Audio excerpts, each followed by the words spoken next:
ঝিনাইদহে বিয়ের দাওয়াত সংক্রান্ত বিরোধে দুই পক্ষের সংঘর্ষে আহত 10।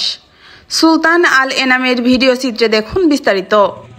ঝিনাইদহ সদর উপজেলার বাকরি গ্রামে বিয়ের দাওয়াত দেওয়া নিয়ে সৃষ্টি হওয়া বিরোধের জেরে দুই পক্ষের সংঘর্ষে অন্তত 10 জন আহত হয়েছে। শনিবার সকালে ঘটে যাওয়া এ ঘটনাকে কেন্দ্র করে এলাকায় উত্তেজনা ছড়িয়ে পড়ে। স্থানীয়রা জানান, শুক্রবার ওই গ্রামের রফিকুল ইসলামের মেয়ের বিয়ের অনুষ্ঠানের আয়োজন ছিল। তবে প্রতিবেশী শাহিন উদ্দিনকে দাওয়াত না দেওয়ায় রাতে উভয় পরিবারে উত্তেজনা তৈরি হয় এবং কথা কাটাকাটির ঘটনা ঘটে। এ অবস্থার পরদিন সকালে শাহিন উদ্দিন কয়েকজন লোকজন নিয়ে রফিকুলের বাড়িতে গিয়ে উত্তেজনা সৃষ্টি করে। অল্প সময়ের মধ্যেই দুই পক্ষের মধ্যে বাকবিতণ্ডা সংঘর্ষের রূপ নেয় এবং তারা দেশীয় অস্ত্র নিয়ে একে অপরের উপর হামলা চালায়। সংঘর্ষে উভয় পরিবারের পুরুষ সদস্য সহ অন্তত 10 জন আহত হন। আহতদের উদ্ধার করে ঝিনাইদহ সদর হাসপাতালে ভর্তি করা হয়, যেখানে কয়েকজনের অবস্থা আশঙ্কাজনক বলে জানিয়েছেন চিকিৎসকরা। খবর পেয়ে সদর থানা পুলিশ দ্রুত ঘটনাস্থলে পৌঁছে পরিস্থিতি নিয়ন্ত্রণে আনে, যাতে পুনরায় উত্তেজনা সৃষ্টি না হয়। সেজন্য এলাকায় অতিরিক্ত পুলিশ মোতায়েন করা হয়েছে। সংঘর্ষের কারণ অনুসন্ধান এবং অভিযোগের ভিত্তিতে যথাযথ আইনি ব্যবস্থা নেওয়ার প্রক্রিয়া চলছে বলে পুলিশের পক্ষ থেকে জানানো হয়েছে। পা ভাঙা, হাত ভাঙা, গরু খাওয়া, ছাগল খাওয়া থেকে শুরু করে ওই অঞ্জন গ্রুপ হচ্ছে ফরিদের নেতৃত্বে ফরিদ চেয়ারম্যান রাশেদ খুনকার, জিল্লু খুনকার গেলে পাইটু হিসেবে অঞ্জন হচ্ছে তার বিয়ে পোড়া বাহিনী দিয়ে আমাদের নিপীড়ন, শাসন, নির্যাতন এ পর্যন্ত করে যাচ্ছে, এখন পর্যন্ত করতেছে। এখানে আমার মামাতো বোনের বিয়ে, ওদের দাওয়াত করে নাই, এই জন্যই হচ্ছে সকাল বা রাত্রি একবার আক্রমণ করেছে আমাদের এখানে এসে। আর তারপরে প্রশাসনের লোকজন এসে আমাদের বলছে আপনারা বিরত থাকেন, আমরা দেখতেছি আপনারা কোনো গ্যাঞ্জাম করতে যাবেন না। আমরা সকালবেলায় ঘুমিয়ে আসি, ঘুমের থেকে উঠার আগেই ওরা সশস্ত্র কায়দা এসে আমাদের 7-8 জনের বাড়ি ঝুড়ে ভেঙে চুরে তছনছ করে দিয়েছে, দিয়ে তারপরে ওরা চলে গেছে। এখন আমাদের যেখানে পাবে সেখানে মারবে। হ্যাঁ, তো এই আওয়ামী দুঃশাসন এখনও আমাদের নির্যাতন চালায় যাচ্ছে।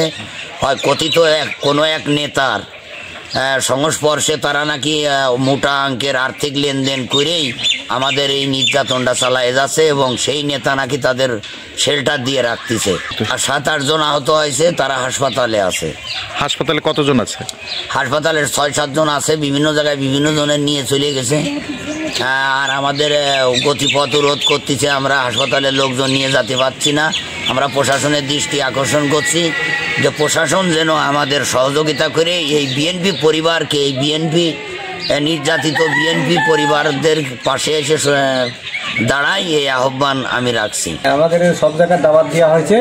দাওয়াত দেওয়া হওয়ার পরে আমাদের মানে আমার মামাতো ভাই, সে হলো শাহিন, তাকে দাওয়াত দেওয়া হয়নি। আমাদের ব্যক্তি মানে আমাদের লোক, আমার মামাতো ভাই মানে আমাদের নিজেদের লোক, তার সাথে দ্বন্দ্ব, তারা হলে ঝামেলা করে বলে এই জন্য ওরা আমরা দলের থেকে মানে আমাদের গোষ্ঠী থেকে বাদ। তা এখন ওর দাওয়াত দেওয়া হয়নি বলে সব দাওয়াত দেওয়া হয়েছে, কিন্তু তার দাওয়াত দেওয়া হয়নি বলে এই কারণে সব কোনো গ্রামের লোক আসেনি বা কথা আমরা যাবো না, ওর দাওয়াত দিতে হবে।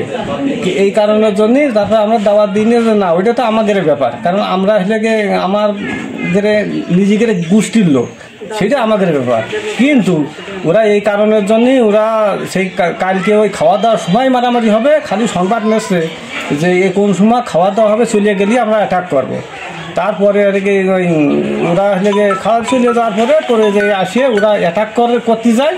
আমরা সব বাড়িতেই থাকি, অ্যাটাক না করার পরে পুলিশ আসে সেই সময় চলে যায়, মানে সব সান্ত্বনা যে মারামারি হইবেন না, এই জায়গায় আর কি আমরা থাকতেছি। পরে আমরা সেই অবস্থায় আছি, আমরা সেই রাত্রি তোমরা যে ঘুমা পড়োগে, আমরা ডিউটি দিচ্ছি, কোনো মারামারি হবে না।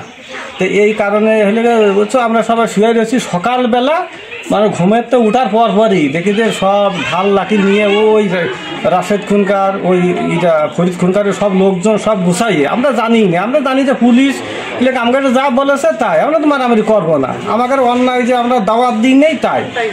এখানে কে কে ছিল তাদের নাম যদি একটু বলতেন। এরা ছিল রাশেদ খুনকারের লোক ধরো ছিল, হলে যে অঞ্জন ছিল, ওরা বিএনপি করে, আরও বিএনপি, যেটা মসজিদের বাড়ি হলে ভাঙেছে পুড়াইছে, এরা এর সাথে ছিল।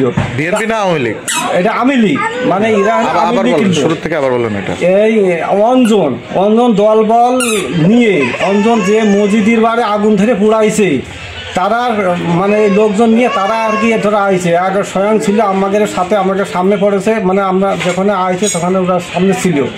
আর জামাতের লোক যেরকম আনারুল, সে জামাত করে, সে মানে জামাত করে সব লোকজন নিয়ে আসে এই 4 পাশ দিয়ে 3 পাশ হয়ে আসে আমাদের অ্যাটাক করেছে। যখন আমাদের অ্যাটাক করে তখন আমাদের বাসার তাগিয়ে দিই, তা আমরা বাড়ি পা ছিলাম যে আমাদের মারধর করেছে, এরকম বালি করেছে, পরে ওরা বাধ্যতামূলক চলে গেছে, মানে খালি হুমকি দেয়। আমরা সব লোক কিন্তু কিছুই না, বিএনপির লোক এই জায়গা খুব কম, বিএনপির লোক আমরা হলে গিয়ে আজীবন বিএনপি করেছি, আমাদের লোকজন বেশি, এই জন্য আমাদের দুমাতি পারি নেই, কারণ আমরা এক হয়ে রয়েছি।